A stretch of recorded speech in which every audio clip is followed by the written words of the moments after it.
दोघांना मिळून एकत्र काम करायचं होतं असं दादा म्हणाले होते, असं बाबासाहेब पाटील यांनी हे एक मोठं वक्तव्य केलेलं आहे। आताची महत्त्वाची बातमी, दोघांना मिळून एकत्र काम करायचं होतं असं दादा म्हणाले होते, असं बाबासाहेब पाटील यांनी म्हटलेलं आहे।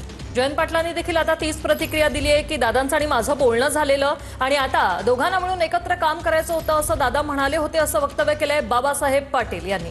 राष्ट्रवादी काँग्रेसमध्ये दोन अशी वक्तव्य येतात। यामध्ये नेत्यांचं असं म्हणणं आहे की विलिनीकरणासंदर्भात कोणतीही चर्चा नव्हती, तर इतर आमदार मात्र त्यांचं म्हणणं आहे की अशा प्रकारे विलिनीकरणासंदर्भात दादांचं मत होतं। दोघांना मिळून एकत्र काम करायचे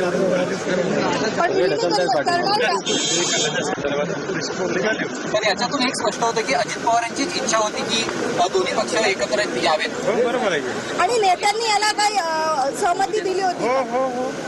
आता वेगळा काही निर्णय घेतला तर नेत्यांचं काय एकमत राहील?